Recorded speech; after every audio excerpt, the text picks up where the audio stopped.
कृष्णाय नीलाय शितिकण्ठनिभाय च नमः कालाग्निरूपाय कृतान्ताय च वै नमः नमो निर्मांसदेहाय दीर्घश्मश्रुजटाय च नमो विशालनेत्राय स्थूलरोम्णे च वै पुनः नमो दीर्घाय शुष्काय कालदंष्ट्र नमोऽस्तु ते नमोऽस्तु कोटराक्षाय दुर्निरीक्षाय वै नमः नमो नीलमधुकाय नीलोत्पलनिभाय च नमो घोराय रौद्राय भीषणाय कराळिने नमस्ते सर्वभक्षाय बलीमुख नमोऽस्तु ते सूर्यपुत्र नमस्तेस्तु भास्कराभयदाय च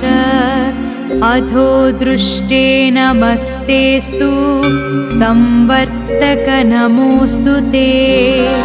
नमो मन्दगते तुभ्यं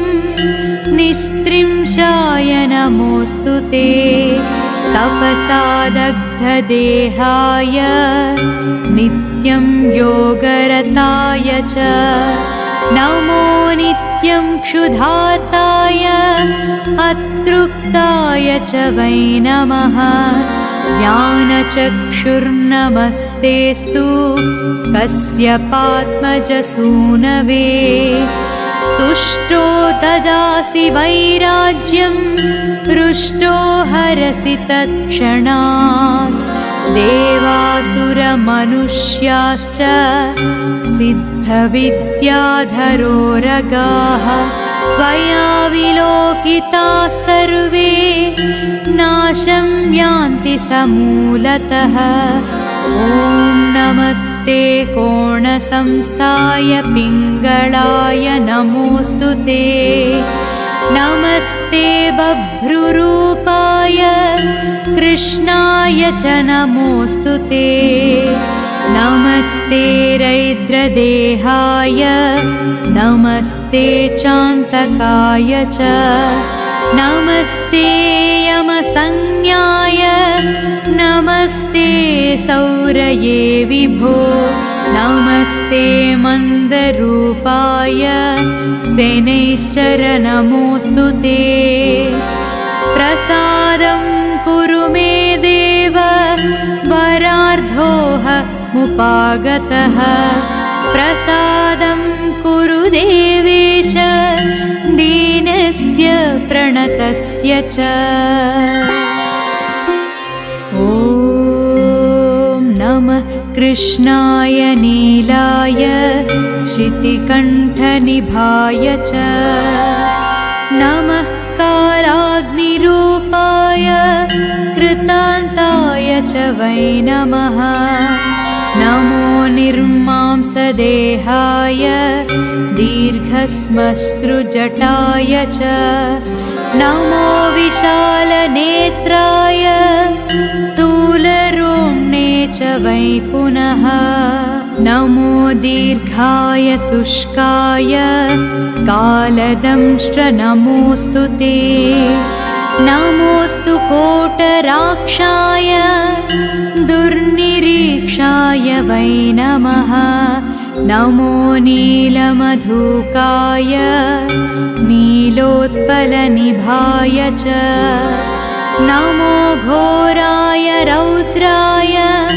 भीषणाय कराळिने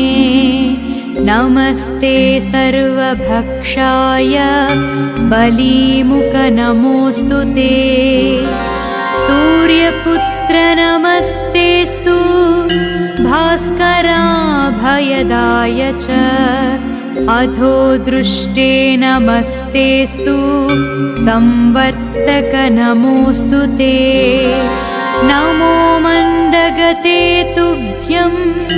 निस्त्रिंशाय नमोऽस्तु ते तपसा दग्धदेहाय नित्यं योगरताय च नमो नित्यं क्षुधाताय अतृप्ताय च वै नमः ज्ञानचक्षुर्नमस्तेऽस्तु कस्य पात्मजसूनवे तुष्टो ददासि वैराज्यं हृष्टो हरसि तत्क्षणात् देवासुरमनुष्याश्च सिद्धविद्याधरोरगाः त्वया विलोकिताः सर्वे नाशं यान्ति समूलतः ॐ नमस्ते कोणसंस्थाय पिङ्गळा